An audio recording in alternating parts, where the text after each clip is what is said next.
Olá para você que está vendo este vídeo, aqui é o professor Anderson e hoje vou falar um pouco com vocês sobre a introdução ao estudo da genética. Neste vídeo vamos ver o que é a genética, a sua aplicação, quais as ferramentas de estudo da genética e alguns conceitos básicos. Vamos lá então? Antes de começarmos, dá um like aí no vídeo e se inscreve no canal. Assim você me ajuda a continuar produzindo mais vídeos para levar o conhecimento adiante. Se inscreveu? Curtiu? Vamos lá agora então. Eu adoro começar a apresentação com esta imagem. Nela podemos observar a diversidade que habita o nosso planeta. Segundo um estudo publicado na revista FAPESP em 2011, o total de espécies existentes estimada no nosso planeta chega a 8,7 milhões, com margem de erro de 1,3 milhão para mais ou para menos. Observe que cada um tem suas características, suas formas, suas peculiaridades de vida, modo de alimentação, enfim, cada espécie é diferente da outra e é isso que dá a diversidade da vida. E mesmo dentre a mesma espécie, há diferença nos padrões, por exemplo, de cores, formatos, Aqui como por exemplo, o caso da borboleta Biciclus aninana. Observe que cada uma tem o seu padrão de desenho nas asas. Mas observe também que eles compartilham semelhanças e esses padrões podem ser transmitidos entre as gerações. Observe nessa figura, onde podemos ver 3 gerações, filho, pai e avô. Todos têm alguma semelhança, e essas semelhanças são passadas entre as gerações. Observando então essas imagens, você pode ter levantado algumas questões ou dúvidas como: por que os seres vivos são tão diferentes uns dos outros? E o que eles têm que os torna únicos? Ou o que faz indivíduos de mesma espécie serem parecidos e ao mesmo tempo ter algumas características distintas dos pais? A resposta para essa questão está no conjunto e combinação dos genes, que são eles que dão todas as características de vida dos seres vivos. Eles fazem com que cada um seja único, pois todas essas informações são para comandar o indivíduo, ou seja, como ele será em sua forma e seu funcionamento. Vamos tomar aqui um exemplo, um computador. Ele é formado fisicamente por peças metálicas, plástico, placas e circuitos eletrônicos e uma tela de vídeo. Mas sabemos que a parte física não funciona sem os softwares, que são os programas. Então, o que faz o computador funcionar são os programas ou o sistema operacional instalado nele. Porém, o software é feito e comandado por uma combinação de 0 e 1, o chamado código binário. Conforme a programação do código, é como o software vai funcionar. Ou seja, todo computador é comandado por combinações aleatórias de 2 números, o 0 e o 1. Agora vamos pensar, isso também se aplica de forma análoga nos seres vivos? Sim, se aplica. Vejamos as espécies. Vimos que o que dá as características, formas e as peculiaridades e regula o funcionamento de cada indivíduo são os genes que estão contidos na fita de DNA. E o DNA, por sua vez, é formado por uma combinação de 4 nucleotídeos: a adenina, a timina, a citosina e a guanina, representados respectivamente pelas letras A, T, C e G. Assim como o código binário, o 0 e 1 comandam todo o funcionamento do computador. Essas 4 letras e suas combinações, elas combinam então toda a vida dos organismos vivos. Falamos tanto até aqui em genes, mas literalmente o que são genes? Eles são pequenas sequências de nucleotídeos e suas combinações contidas na fita de DNA. A dupla fita de DNA é uma molécula muito longa e nela pode ter centenas a milhares de genes. E cada gene é responsável por expressar uma proteína ou um polipeptídeo e RNAs funcionais. Então, pode-se dizer que o produto do gene são proteínas ou RNAs funcionais. Vimos então que os genes são responsáveis por expressar uma proteína ou um RNA funcional. Estes, por sua vez, dão as características e os fenótipos dos seres vivos, ou seja, sua forma e constituição, definindo assim como serão. E também vão regular o seu metabolismo, ou seja, o funcionamento do organismo. Desta maneira, então, eles são responsáveis por guardar as informações necessárias à vida. E onde eles estão guardados? Vimos que eles ficam armazenados nas sequências nucleotídicas da fita de DNA. E esta, por sua vez, dependendo da célula, ficará armazenada de uma maneira específica em um local específico, dependendo do tipo de célula que compõe o indivíduo. Atualmente sabemos que há dois tipos de células, as eucariontes e as procariontes. Na célula eucarionte, o DNA que contém os genes fica associado com proteínas histonas e não histonas, formando uma massa chamada cromatina. E esta massa forma os cromossomos que ficam guardados no núcleo da célula.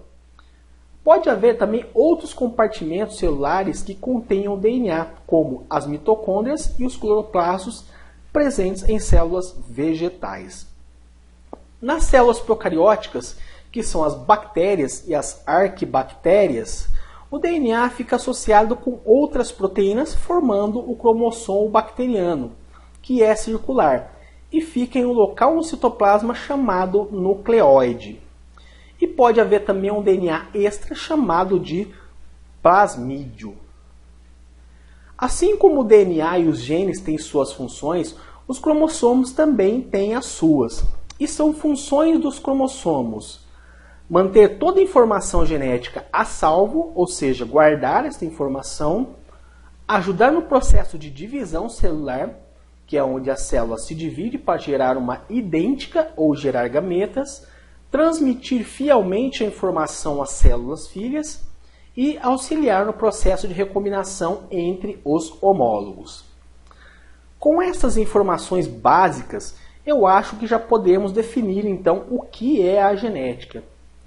A genética é a ciência que estuda a transmissão da informação entre as gerações de indivíduos, ou seja, a herança genética, estuda como ocorre essa transmissão, estuda os genes responsáveis pela expressão da característica e funcionamento dos seres vivos, estuda a interação entre os genes para expressar as características e seus fenótipos, estuda a evolução e a diferença molecular das espécies e populações e estuda como erros na informação podem gerar doenças. Algumas aplicações do estudo da genética. A genética é aplicada no estudo e identificação de doenças relacionadas a erros na informação, como por exemplo aqui a síndrome de Down, que é causada por uma cópia a mais do cromossomo 21, ou seja, gerando assim uma trissomia. A genética também se aplica no rastreamento de genes entre famílias de indivíduos, a fim de identificar a expressão de um gene específico ou a origem de uma doença hereditária. Assim que rastrearmos os genes, a genética pode estimar a probabilidade deste gene ou doença aparecer em uma nova geração de indivíduos. Conhecendo o conjunto de genes de um indivíduo, é possível fazer melhoramento genético, como por exemplo, criar plantas e animais mais resistentes a doenças ou com maior produção e capazes de suportar o estresse do ambiente. A genética também se aplica na identificação de mutações, ou seja, erros na informação, análises forenses, como identificação de indivíduos e paternidade com base no perfil genético. E a partir dessas informações geradas, análise de mutações, é possível traçar um perfil evolutivo ou diferença entre as espécies. Agora vamos falar um pouco sobre alguns conceitos básicos empregados na genética. Vamos ao conceito de ploidia. Como vimos anteriormente, os cromossomos armazenam o DNA e os genes contidos nele. Então, os organismos vivos possuem cromossomos. E ploidia está relacionado com o número de cromossomos ou cópia de um cromossomo que cada espécie tem. O número diploidia é representado pela letra N. Os indivíduos que contêm somente uma cópia de seus cromossomos é chamado de haploide ou N. Já aqueles que contêm duas cópias de um mesmo cromossomo é chamado de diploide ou 2Ns. Essas cópias são chamadas de cromossomos homólogos, porque eles têm cópias de genes para a mesma característica. Cada cópia dos homólogos vem de uma origem distinta, ou seja, uma de origem paterna e outra de origem materna. Além de indivíduos haploides e diploides, pode haver também indivíduos triploides, ou seja, tem 3 cópias de um cromossomo, tetraploides, que contém 4 cópias, e aqueles que contêm mais de 4 cópias são chamados de poliploides. Vimos que os cromossomos carregam e protegem os genes e que podem ter mais de uma cópia de um cromossomo, os chamados homólogos. Então, esses genes que estão presentes nos homólogos são chamados de alelos. Então, o que são alelos? Eles nada mais são do que variações de um gene para uma característica. Mas o que são características? Característica é uma propriedade do indivíduo. Vamos tomar como exemplo aqui a altura ou estatura e cor dos olhos.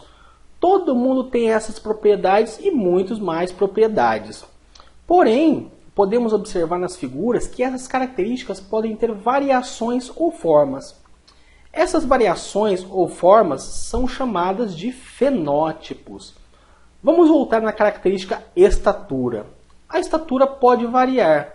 Na figura podemos observar um indivíduo alto, um baixo e um médio, né? Então, essas variações chamadas de fenótipos da característica altura ou estatura. Vamos para o exemplo da característica cor dos olhos. Aqui também temos os fenótipos, que são a forma e as variações da característica, como, por exemplo, olhos azuis, castanhos e verdes. Voltemos aqui novamente, né, nos alelos. Vamos pegar como exemplo um indivíduo diploide. Dizíamos que os alelos são variações de um gene para a mesma característica. Como no exemplo são indivíduos diploides, temos então os cromossomos homólogos, e cada cromossomo homólogo tem uma cópia de um gene para a mesma característica. E esses genes, chamados alelos, ficam em locais específicos do cromossomo, chamados locus gênicos, que é o local onde o gene está. E ambas as cópias estão no mesmo locus em ambos os cromossomos. Os alelos em genética costumam ser representados por letras ou siglas, como podemos observar no exemplo. Um alelo em um cromossomo representado pela letra A em maiúsculo e outro pela letra A em minúsculo. A representação da combinação de alelos é chamada de genótipo. Os alelos presentes nos locus gênicos dos cromossomos homólogos podem ser exatamente iguais, como por exemplo, nos 2 primeiros pares de cromossomos, onde temos os alelos azão/azão e azinho/azinho. Quando esses alelos são iguais em um indivíduo, este indivíduo é chamado homozigoto e muitas vezes também chamado puro. É possível dizer também que os alelos estão em homozigose. Agora, quando esses alelos são diferentes em algum aspecto, por exemplo, no terceiro par de cromossomos, temos um alelo azão e outro azinho. Então, o indivíduo é chamado heterozigoto. Neste caso, os alelos estão em heterozigose. Este indivíduo também pode ser chamado de híbrido, por conter combinação diferente de alelos para uma mesma característica. Quando eu observo mais de uma característica no indivíduo e os alelos estão em heterozigose, como por exemplo na figura ao lado, este indivíduo é chamado de dihíbrido.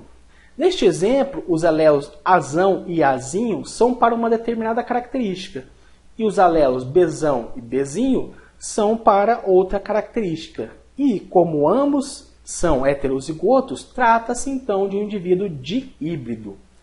Além dos dihíbridos, podem haver os polihíbridos, quando eu observo mais de uma característica em estudo.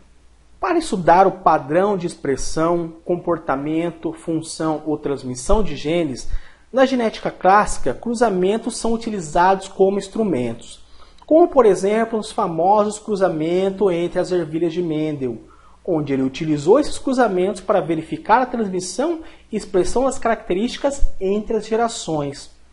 Num cruzamento, há uma geração parental, ou seja, os pais que são objeto de estudo, representados pela letra P, e as gerações filiais, representadas pela letra F, seguindo do número de qual geração que é. Exemplo, filiação 1, filiação 2 e assim por diante.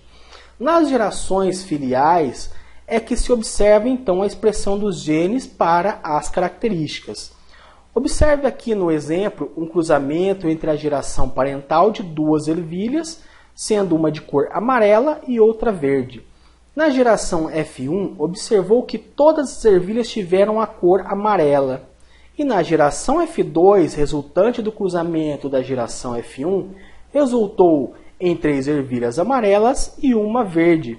Então isso nos dá indício de como a informação é expressa entre as gerações. Bom, pessoal, deu aqui para a gente aprender um pouco sobre o que é a genética e alguns conceitos básicos. Então agradeço por vocês terem assistido esse vídeo. Muito obrigado. Não esqueçam de se inscrever no canal, dar um like e ativar o sininho. E até o próximo vídeo.